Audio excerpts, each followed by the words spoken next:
संजीव अपने दोस्तों राघव और प्रतीक के साथ बियर बार में बैठकर बियर पी रहा था। संजीव आज बहुत खुश लग रहा था। अरे यार, आज की पार्टी में तो मजा आ गया। तुम दोनों दोस्तों के साथ तो मेरी जिंदगी इतनी अच्छी है कि क्या बताऊं कितनी अच्छी है। अरे भाई, अब दोस्ती की है तो जीना मरना सब साथ में। हाँ, अरे अरे यार सुनो, जल्दी से एक बियर और ऑर्डर करते हैं ना, एक आखिरी, और उसके बाद ये जश्न यहीं खत्म हो जाएगा। अरे हाँ हाँ, क्यों नहीं। वेटर, जल्दी से 2 बियर की बोतल लेकर आओ। आज मेरे दोस्तों को जश्न मनाना है, क्यों? इतने में वहां पर एक बहुत सुंदर लड़की छोटे छोटे कपड़े पहनकर हाथ में बियर की बोतल लेकर उसके पास आती है। ये लीजिए, आपने बियर ऑर्डर की थी ना, मैं लेकर आ गई। क्या बात है यार, इस बार की वेटर तो बड़ी सुंदर है।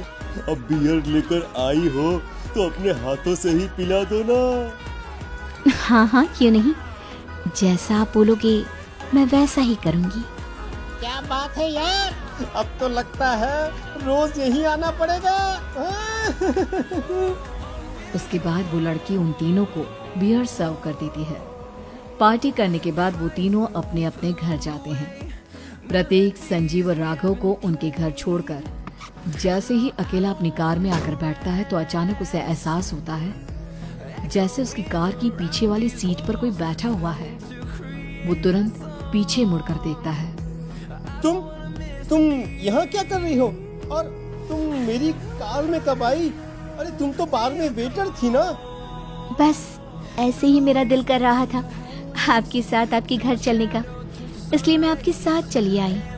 अरे लेकिन तुम मेरी कार में आई कब? अभी कुछ देर पहले तो यहाँ पर मेरे दोस्त बैठे हुए थे। प्रतीक के इतना बोलते ही उस लड़के का चेहरा खतरनाक तरीके से बदल जाता है। उसकी आंखें पत्थर की तरह सफेद और पूरे शरीर पर नीली नीली नसें उभर आती है। गाड़ी चलाओ, पूरी स्पीड में चलाओ, और अगर तुमने गाड़ी रोकने की कोशिश भी की तो मुझसे बुरा कोई नहीं होगा। डर की वजह से प्रतीक के पसीने छूटने लगते हैं। उसका शरीर बुरी तरह से कांप रहा था।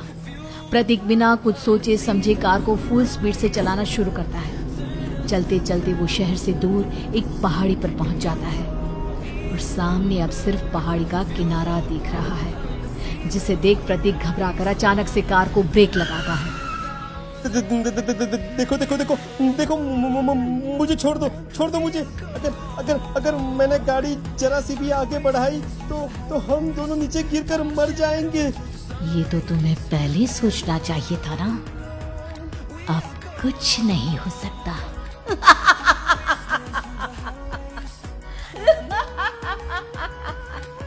छोड़ दो मुझे। नहीं नहीं, प्लीज मुझे छोड़ दो। प्लीज प्लीज मुझे जाने दो, छोड़ दो मुझे। गाड़ी आगे बढ़ाओ। और तभी अचानक से बिना प्रतीक के स्टार्ट किए उनकी कार आगे बढ़ती है और गहरी खाई में गिर जाती है। उसके चीखने की आवाजें चारों तरफ सुनाई देती है।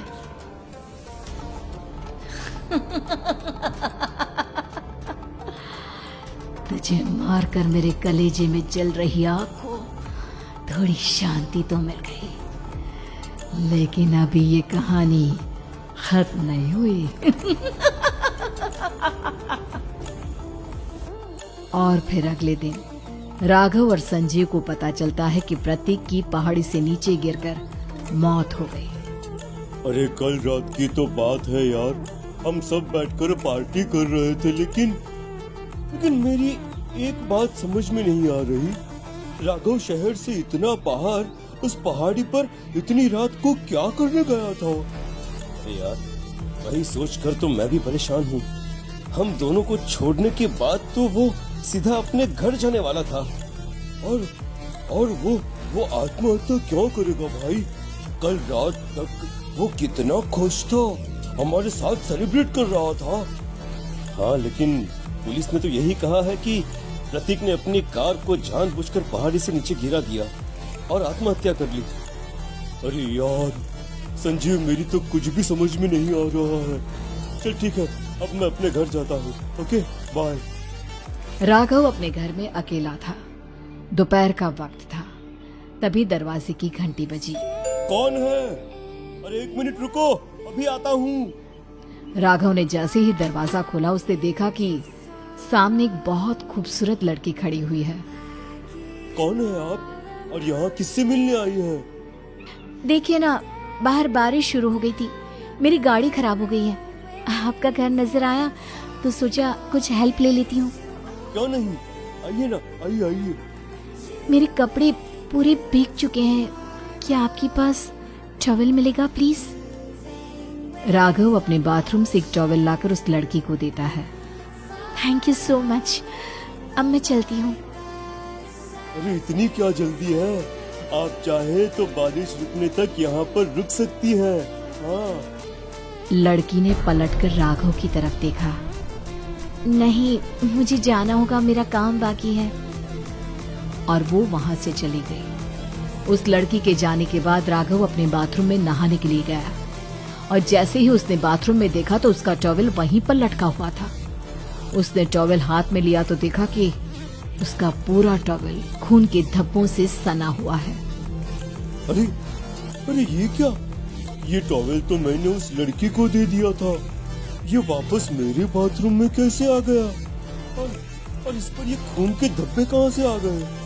राघव ने आईने में देखा तो उसकी गर्दन पर एक बड़ा सा चाकू का कट लगा हुआ था जिससे खून बह रहा था, जिसे देख राघव के होश उड़ गए। हाँ, अरे ये क्या? मेरी गर्दन इतनी ज्यादा कटी हुई है और मुझे दर्द भी नहीं हो रहा है। ये क्या हो रहा है मेरे साथ? राघव घबराकर बाथरूम से बाहर आया और अपना मोबाइल उठाकर उसने संजीव को फोन लगाया। संजीव जल्दी से मेरे पास आ जाओ। मुझे लगता है कुछ बहुत बड़ी गड़बड़ है, जल्दी आ जाओ। उधर से आवाज आई, लेकिन वो आवाज संजीव की नहीं बल्कि एक लड़की की थी। कुछ अजीब नहीं हुआ है, बस तुम्हारी मौत तुमसे मिलने आई थी और तुम्हें मार कर चली गई। अब तुम इस दुनिया का हिस्सा नहीं हो राघव, इसलिए तुम्हें अपनी गर्दन के कटने का दर्द भी महसूस नहीं हो रहा। नहीं, ऐसा नहीं हो सकता, ऐसा नहीं हो सकता। कौन हो तुम? तुम्हारी मौत। अब संजीव के पास खबर पहुंचती है कि राघव ने अपने ही घर में चाकू से गर्दन काटकर आत्महत्या कर ली। ये सुनने के बाद संजीव के होश उड़ गए। वो पसीने से तरबतर हो गया और एक अनजाना डर अब उसके दिल को सताने लगा। संजीव के साथ ही उसका एक छोटा भाई राजीव भी रहा करता था। अपने भाई को इस तरह परेशान देखकर राजीव उसके पास आया। अरे भैया, क्या हुआ भैया? आप इतने घबराए हुए क्यों लग रहे हैं? प्रतीक और राघव की मौत, मेरा मतलब मेरी कुछ समझ में नहीं आ रहा भाई। अचानक से मेरे दोनों दोस्तों ने आत्महत्या क्यों कर ली? अरे वो तो मेरी भी समझ में नहीं आ रहा है भैया। हाँ, हो सकता है कि कोई परेशानी होगी और इसीलिए उन्होंने ऐसा किया होगा। हाँ, लेकिन दोनों की जिंदगी में एक साथ परेशानी और दोनों का इतनी खतरनाक तरीके से आत्महत्या करना, कहीं ऐसा तो नहीं मैं भी मर जाऊंगा? अरे आप ऐसी बातें क्यों कर रहे हैं भैया? वैसे ही मैं इतना परेशान हूँ। जब से अंजलि ने मेरा साथ छोड़ा है तब से सब कुछ बहुत अजीब सा हो गया है। रोज रात को डरावने सपने आते हैं। ऐसा लगता है जैसे अंजलि बार बार मेरे सपनों में आकर मुझे डराने की कोशिश करती है। अंजलि का नाम सुनते ही संजीव की आंखें फट गई और उसके गले में आवाज अटक गई। उसके चेहरे पर घबराहट साफ नजर आ रही थी। कौन थी वो लड़की जिसने प्रतीक और राघव को आत्महत्या की आड़ में मौत के घाट उतार दिया? और कौन थी अंजलि जो बार बार राजीव के सपनों में आकर उसे डरा रही थी?